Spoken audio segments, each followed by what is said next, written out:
Hello दोस्तों, अगर आप कक्षा 10 के स्टूडेंट हैं और 2023 में 21 मार्च को हिंदी का पेपर देने जा रहे हैं राजस्थान बोर्ड से, तो यह वीडियो आप लोगों के लिए सबसे ज़्यादा महत्वपूर्ण होने वाली है, क्योंकि आज की इस वीडियो में मैं आप लोगों के लिए वायरल पेपर लेके आया हूं, जो कि आपको सुबह के पेपर में देखने को मिलेगा 21 मार्च के राजस्थान बोर्ड के। ठीक है, तो यही पेपर आपके बोर्ड एग्जाम में आएगा।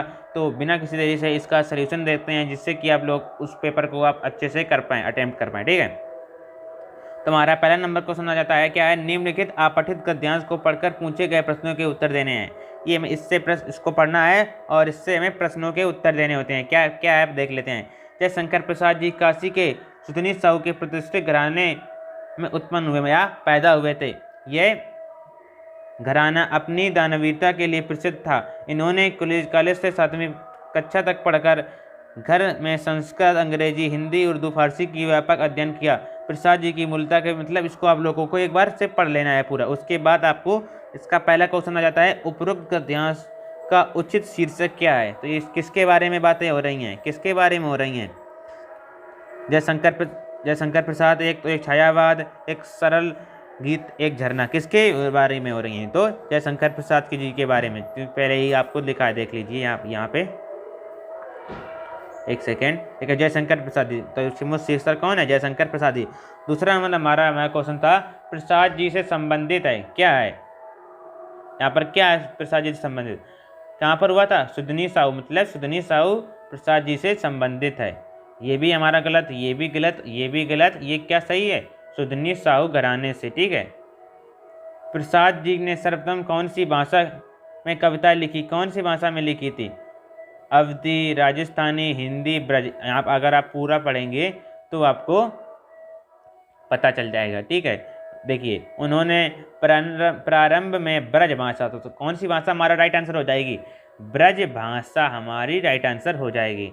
तो हमारा आ भी गलत, सा भी गलत, दा भी गलत, बा हमारा राइट आंसर ब्रज भाषा। ठीक, चौथा नंबर क्वेश्चन आता है हमारा, निम्न में से कौन सी रचना जयशंकर प्रसाद जी की है? आंसू है कि लहर गीत है कि झरना संगीत है कि विधायनी है? कौन है, देख लीजिए। सबसे पहले यहाँ पर क्या दिया गया है? झरना। पर आप लोगों को झरना गीत पर नहीं लगाना है, क्योंकि वहाँ केवल और केवल झरना दिया गया है, यहाँ पर दोनों। तो ये हमारा गलत हो जाएगा। अगर सेम टू सेम हो तभी आपको लगाना है। विधानी भी गलत, लहर गीत भी गलत। तो हमारा राइट आंसर क्या हो जाएगा? आंसू, इसका राइट आंसर हो जाएगा। नेक्स्ट नंबर हमारा क्वेश्चन आता है, जयशंकर प्रसाद ने छायावाद का बीजारोपण किस रचना से किया? किस रचना से किया? अब यहाँ पर देखिए होगा। ठीक है, यहाँ पर क्या, उन्होंने बीजारोपण झरना में से किया। तो बीजारोपण किससे किया? झरना से। तो अब हमारा झरना राइट आंसर हो जाएगा। ठीक, तो अब हमारा झरना, ये भी गलत, आंसू भी गलत, कामायनी भी गलत, लहर भी गलत। तो हमारा ये राइट आंसर हो जाएगा, झरना। उसके बाद अपना नेक्स्ट क्वेश्चन नंबर देख लेते हैं। ठीक है, अपठित काव्य को पढ़कर हमें प्रश्नों के 6 से लगा के 10 तक प्रश्न है, इससे पढ़कर हमें प्रश्नों के उत्तर देने आते हैं। ठीक है, तो इसके आप लोग एक बार पढ़ लें। ठीक, तो मैं आपको सीधे क्वेश्चन के आंसर बता देता हूँ, जिससे कि आप लोग कम समय में ज़्यादा पढ़ाई कर सकें। ठीक है, क्या कहा गया? उपरोक्त काव्यांश का उचित शीर्षक बताइए। तो उचित शीर्षक हमें इसका बताना होता है। ठीक है, ये 4 ऑप्शंस दिए हुए हैं, इसके हमें राइट आंसर आपको अपनी कॉपी पर लिखना होगा।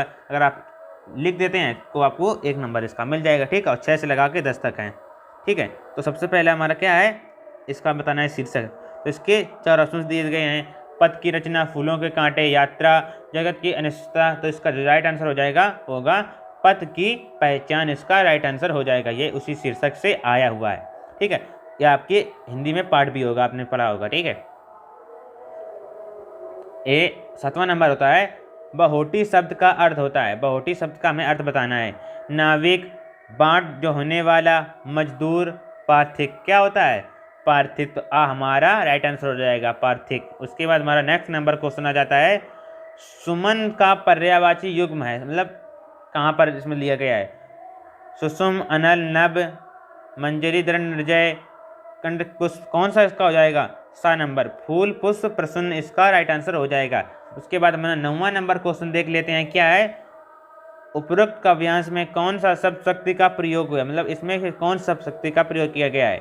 ठीक है, ये हमें बताना है। मतलब व्यंजना, दक्षिणा, अमिंधा, अभिधा। ठीक है, तो ये 4 ऑप्शंस दिए गए हैं, इसमें हमें बताना होता है राइट आंसर। ठीक, तो जो राइट आंसर होता है लक्षणा। ठीक है, उसके बाद हम 10वां नंबर क्वेश्चन देख लेते हैं। प्रस्तुत काव्यांश में कंटकों का शेर का अर्थ है, कंटकों के शेर का अर्थ बताना है। दुख, सुख, रेगिस्तानी, तो ये तीनों हैं। दुख भी है, सुख भी है, रेगिस्तानी भी है और बगीचा भी है।